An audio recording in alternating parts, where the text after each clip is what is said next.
글로벌 영향력의 중국의 흐름이 피크를 이미 쳤다. 그죠? 그런 가운데에서 중국의 가계저축률이라든지 또 여러 가지 방첩법이라든지 이런 부분들 속에서 개별 기업의 흐름 부분이 그죠? 쉽게 투자를 확대하는 그 선순환 구조가 어렵고 그 가장 근본적인 부분이 시진핑 독재 체제로 진행되면서 미국과 중국의 공급망, 이 전쟁이 벌어지면서 나온 상황이죠. 그런데 토니 블링컨 장관의 중국 방문, 그리고 또 다음 달 초에 앨런 재무장관의 중국 방문, 이 부분을 가지고 미국이 이야기하는 디커플링이 아니라 디리스킹이다. 말장난하는 거죠. 그죠? 요 의미를 캐치해서 배제하는 게 아니라 위험을 제거하는 거다. 라고 미국이 이야기하는 걸 통해서 화해의 무드로 간다라고 자꾸 생각하시면 안 돼요. 그렇게 생각하시면 중국 관련주 부분을 자꾸 매수하게 되는 겁니다.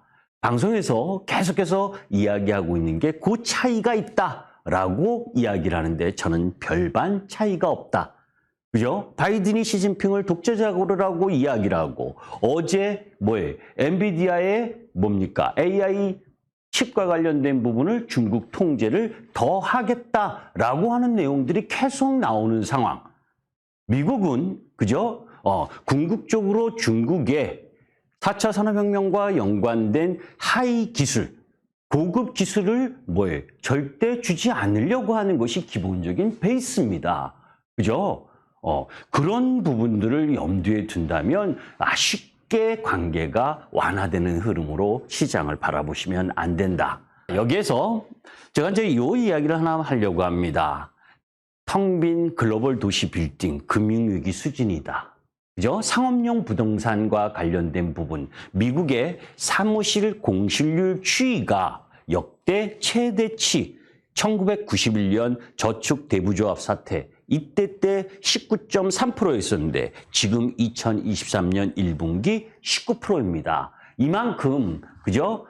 미국뿐만이 아니라 서방, 유럽 이쪽 전 세계 오피스 공실률이 12.9%에 달할 정도로 금융위기와 맞먹는 수준의 이 공실률이 높다는 거예요. 그런 부분은 상업용 부동산이 침체가 결국 지난번 실리콘밸리 은행처럼 이런 대출의 대부분이 지방은행들, 그죠? 지방은행들이 7, 80%를 차지하고 있기 때문에 이 위험으로 넘어가면 엄청나게 부담스럽다라고 하는 걸 알고 시장을 접근할 필요가 있습니다. 여기에 우리나라도 여러분들 보시면 아시겠지만 코로나 때 그죠? 미국 워싱턴이라든지 프랑스 파리라든지 그죠? 증권사들이 주구장창 투자를 많이 했잖아요. 2019년과 2018년 요 라인에서 이 해외 상업용 부동산 투자 부분 국내 금융투자사가 했었던 부분이 지금 상업용 부동산의 공실률이 떨어진다는 건 뭐예요?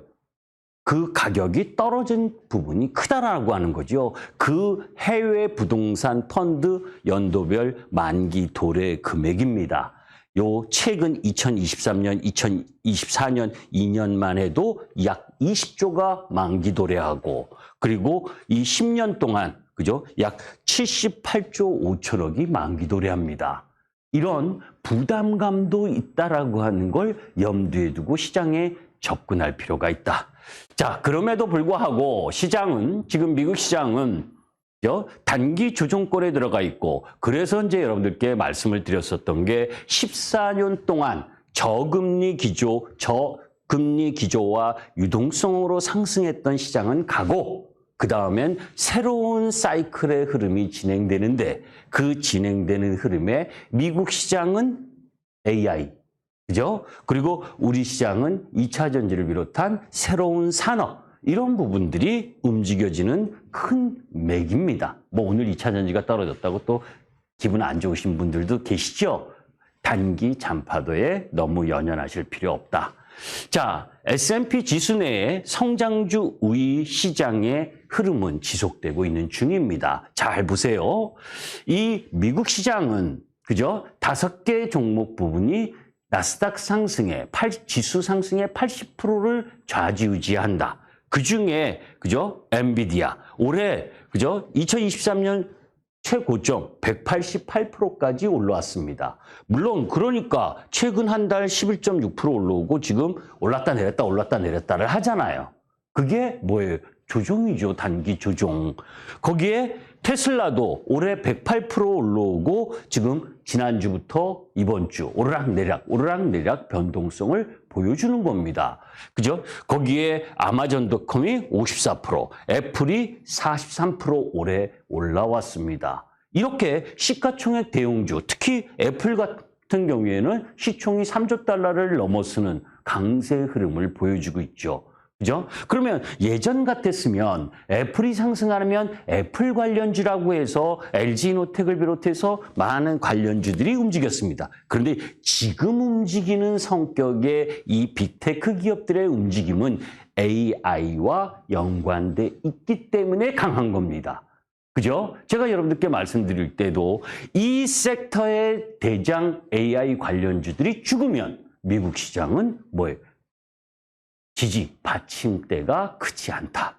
그죠? 그러니까 결국은 이 부분이 너무 많이 올라왔으니까 조종, 그것이 기간 조정의 변동성을 부리는 국면에 직면돼 있는 거죠. 우리 시장은 종합주가지수 코스피 기준으로 6월 14일 2650포인트에서 조종을 받으면서 지금 코스피 기준 100포인트 가까운 조종을 보이고 있는 중입니다. 3주 됐습니다. 미국 시장은 나스닥은 우리 시장보다 이틀 뒤늦게 고점을 찍고 지금 조종을 보이고 있는 중입니다. 자, 그러면 미국 시장의 빅테크 기업들이 저렇게 크게 올라오는 동안 나스닥이 신고점을 경신한 게 아닌 상황은 다른 여타 섹터 부분들은 힘이 없다는 걸 이야기하는 거죠. 우리 주시장도 마찬가지입니다. 우리 주시장도 삼성전자가 72,500원을 돌파하지 못하고 거기에 2차전지의 핵심인 코스닥의 2차전지 관련주들이 신고점을 돌파하지 못하니까 지수가 뭐예요? 조종인 거죠. 그죠? 주도 섹터가 조종인 흐름 부분이 지금 진행되고 있는데 미국 증시에서 성장주 부분 애플을 봤을 때 요 앞부분이 2022년, 2023년, 2024년, 2025년 예상치입니다. 애플의 실적, 이익 부분으로 보게 되면 증가하는 게 보이죠. 그죠? 뭐 큰 폭의 증가는 아니어도 시장 여건과 상관없이 이익이 잘 나고 있다. 그죠? 아마존닷컴, 그죠? 작년에 80억 달러에서 2025년 510억 달러까지 앞으로 상승, 그죠? 기업이익이 증가할 거다. 엔비디아도 60억 달러에서 280억 달러로 증가할 것이다. 이게 증가를 바탕으로 한 빅테크 기업들의 실적 때문에 나스닥이 쉽게 죽지 않는다라고 바라보시면 됩니다. 자, 미국 증시를 진단한다면 한마디로 이야기해서 건전한 조종이 펼쳐지고 있는데 그 속에서 오늘부터 파월 연준 의장이 사실 그러면 미국 시장이나 우리 시장에는 왜 조종을 보이고 있느냐? 6월 FOMC 이후부터 그죠? 사실은 6월에 금리가 종결되면 7월 이후 0.25bp 정도 한 번 더 할 거냐 말 거냐인데 FOMC 이후에 파월 연준 의장이 연설하면서 오늘 내일 또 22포럼에서 연설을 합니다. 그런데 지금 FOMC 이후에 앞으로 2번 인상할까 말까 이런 이야기를 자꾸 내비치고 있잖아요. 그죠? 그러니까 시장이 우리 시장이나 미국 시장이나 더 올라가지 못하고 지금 조종 변동성을 보일 수밖에 없는 거죠. 그래서 그죠? 이제 6월 30일 날 중국의 제조업, 비제조업 PMI가 어떻게 나오느냐? 그리고 유럽의 소비자 물가, 그리고 가장 중요한 미국의 5월 PCE 근원 물가가 어떻게 나오느냐에 따라서 왜 파월 연준 의장은 또다시 정책적 오류를 범하지 않기 위해서 수치를 바라볼 거니까. 그죠? 그래서 이런 부분들을 잘 살펴볼 필요가 있고 아주 단기적으로는 그죠? 오늘 미국 시장 끝나고 발표되는 마이크론 테크놀로지의 실적 그리고 그 실적 속에서 앞으로의 전망치를 어떻게 이야기하느냐에 따라서 우리 시장의 반도체 관련주들의 주가의 흐름을 단기적인 영향을 미치겠죠.